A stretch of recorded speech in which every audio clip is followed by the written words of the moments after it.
C'est Matt. Elvina. Et Adam. Bonjour.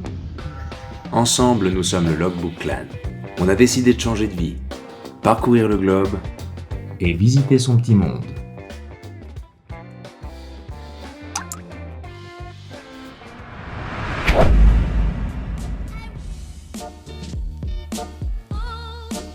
Nous nous sommes baladés en France et nous avons été à Avignon pour le festival de théâtre qui s'y déroule chaque été.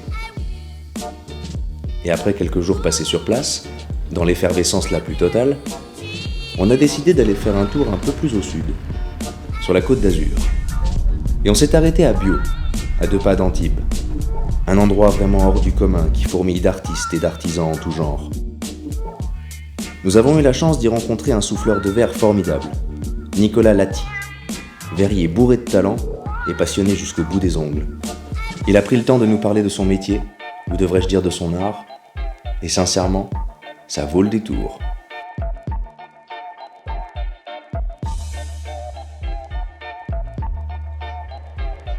Bonjour, je m'appelle Nicolas Lati et je suis souffleur de verre.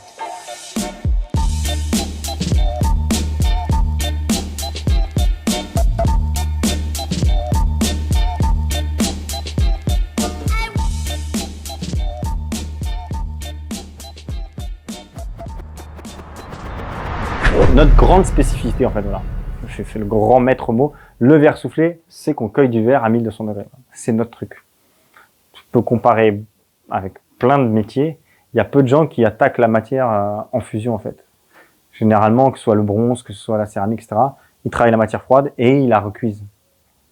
Nous, dans notre truc, on prend la matière chaude et on veut absolument la réduire. On veut absolument revenir à une température froide. Et donc, pour ça, il faut fixer, si tu veux, il faut fixer une forme. La chance qu'on a, c'est de pouvoir figer un instant. C'est d'avoir l'impression que quand tu as donné une forme, eh ben, c'est comme si tu avais gelé un truc, tu vois. Comme si tu pourrais te dire que le truc, il est encore presque en mouvement. Et ça, il n'y a que nous qui avons cette chance-là. Parce que comme on part d'un truc chaud, on peut se dire, allez, je vais tirer les filaments de la méduse là, et je les tire en une fois, et paf, j'arrête. Et j'ai ce mouvement-là qui est super beau, quoi. Tu as l'impression que tu avais un pistolet à glace et que tu as gelé un mouvement. Voilà. Et ça, c'est ça que je trouve génial dans notre métier. Quand on regarde une équipe de verriers, on ressemble vraiment à un corps de ballet. C'est une chorégraphie qui est millimétrée et qui doit se dérouler exactement comme on a prévu au départ. Parce qu'en fait, quand on regarde une verrerie, généralement, sur une sculpture, sur le travail d'une sculpture où il y a 3, 4, 5 personnes qui travaillent, on voit que ça se traverse, ça se croise avec des cannes, comme ça, et on se dit toujours, mais comment ils se brûlent pas? Et en fait, chacun sait ce qu'il doit faire, chacun au bon moment, et on a vraiment l'impression de voir des danseurs qui performent sur une scène. Voilà. Allez. Alors, on arrive à l'atelier. Voilà, l'atelier à froid. On va voir toutes les machines à froid et puis toutes les pièces une fois qu'elles sont terminées. Ou pas d'ailleurs. Mais c'est tout ce qui se passe une fois qu'on a soufflé et qu'on a sorti les pièces du four, ça se passe ici. L'important dans le verre soufflé, c'est les questions d'équilibre de chauffe. Parce qu'on amène plein d'apports. On a des morceaux comme ça très gros, on a des petits doigts très fins. Tout ça,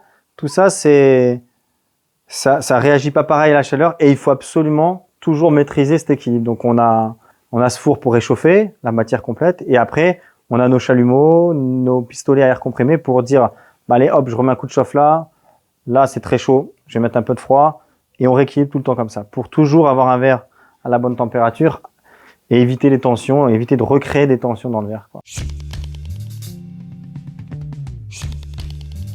Quand on fait du verre soufflé, on marche par couches successives. On va tremper la canne dans le bassin de verre, on va cueillir comme ça, on tourne. Et si on fait un petit objet, bon, on va peut-être faire que 2 cueillages. Si on est amené à faire un énorme boule, on va faire 4, 5, 6 cueillages, toujours l'un par-dessus l'autre. Voilà. C'est pas parce qu'on fait une grosse pièce qu'on va cueillir une énorme boule d'un coup, en fait.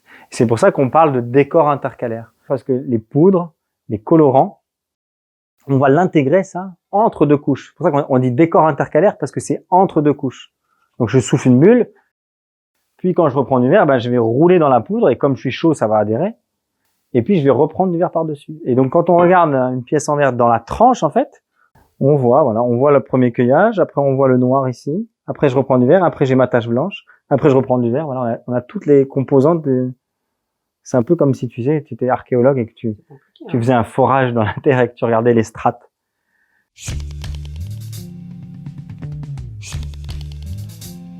Bah moi, la première fois que j'ai vu ce matériau, c'était en 92.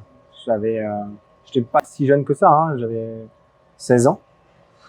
Et je suis resté scotché, enfin, littéralement. C'est vraiment un truc de, quand on dit, c'est tombé, quoi. Je suis tombé. Jean-Claude Novaro, qui est un très très grand verrier, qui est plus là avec nous maintenant.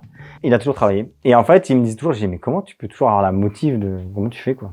Comment on fait pour se lever le matin et toujours y aller depuis 50 ans, 60 ans? Et il me dit, mais en fait, tu découvres toujours des trucs. On apprend toujours. C'est avant tout un métier d'art, tu vois. C'est avant tout, c'est un vrai métier, c'est de l'artisanat au départ, tu vois.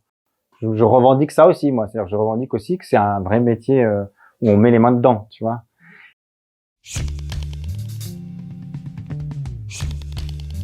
Il y a des chercheurs qui avaient eu le prix Nobel de médecine parce qu'ils avaient réussi à trouver dans des méduses une cellule qui est luminescente et ils l'ont utilisée comme traceur pour voir comment le virus du sida se reproduisait de cellule en cellule. Et je me suis dit, putain, ce serait quand même génial, du coup, de transformer mes méduses avec ça, quoi, pour qu'il y ait un vrai lien, quoi. Et donc, c'est comme ça que je l'ai fait. Voilà la méduse de jour. Donc, il y a une espèce de figure pour représenter un peu les lobes. Et lorsqu'on se retrouve la nuit, on a cette méduse. Noctiluca, c'est la lumière de la nuit. C'est le nom de la méduse qui a ce fameux produit.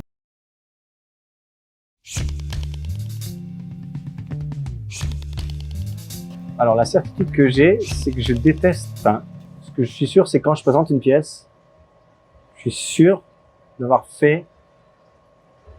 d'avoir respecté la personne qui la regarde. C'est-à-dire, j'aime bien, il y a le concept qu'on y met, après il y a le travail, et je veux pas sortir un travail pas bien effectué.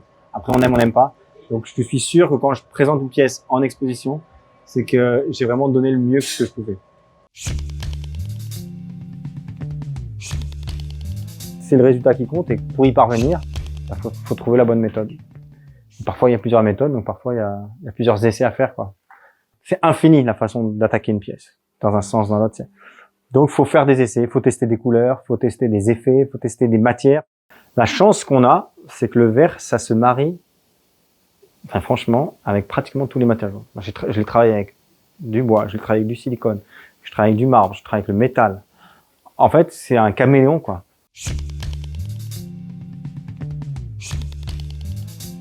Il y a deux choses, il y a la musique. Alors, jouer de la musique, parce que ça, c'est une de mes grandes passions, et écouter de la musique. Et bien sûr, c'est d'être dans l'atelier avec mes assistants, avec de la musique.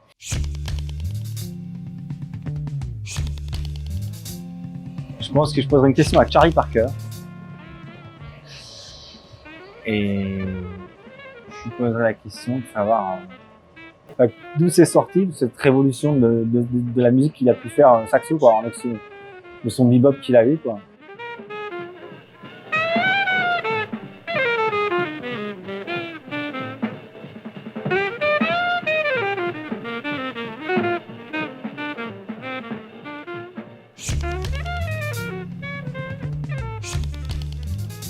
Je suis perturbé entre l'oiseau et être sous l'eau. Enfin, c'est soit en haut, soit en dessous, mais pas trop là. Là, on y est assez là.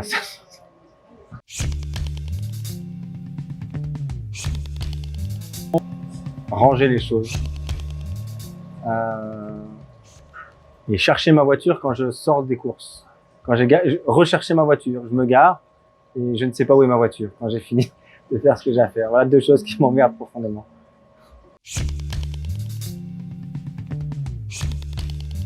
Moi, je suis un peu effrayé par la mort quand même. Je me pose beaucoup la question.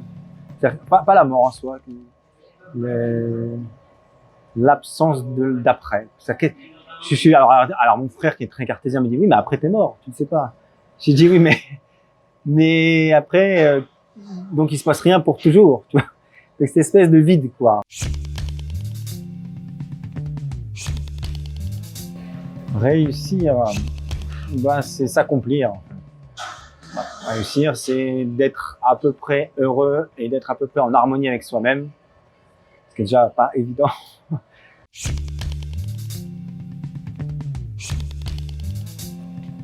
Le moment où j'ai rencontré Jean-Claude Nomarot, il m'a fait aimer ce matériau, il m'a raconté comment lui il aime ça, je me souviens de moments où le soir on mangeait chez lui et puis à 2h du mat il me dit viens voir, j'ai trouvé le produit fluo, faut que je te montre comment ça marche. Viens, on va rallumer les fours la nuit parce que c'est encore plus dingue de travailler la nuit avec tout ça qui s'allume. Cette espèce de truc, voilà, il y a parlé des étincelles tout à l'heure, voilà. L'idée c'est de travailler sur les objets de l'enfance comme ça qui nous ont marqué. Je sais pas si vous vous rappelez, il y avait des pèses quand on était petit. Voilà, donc j'ai commencé à travailler sur des pèses, comme ça, c'est ces grandes sculptures là. Donc il y a l'ours, l'oiseau. Je vais travailler sur des Lego, j'aimerais faire des morceaux de Lego en verre, un peu gros, mais en plus, j'aimerais pas finir la sculpture, tu vois, j'aimerais donner les Lego en le présentant sous forme de sculpture que j'ai dessiné, mais le mec peut se le remonter, faire sa vie avec, quoi. Les Lego, on va travailler sur un crocodile Haribo, un gros crocodile Haribo. Le verre, ça se prête trop bien, tu vois, un peu sablé, un peu huilé. Voilà, il y a toute cette expo autour du jeu et du bonbon.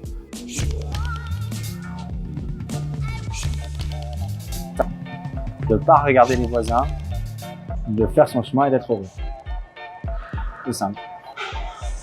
C'est pas facile, hein, mais c'est ça qu'il faut faire. Voilà. Là, merci à vous. À bientôt.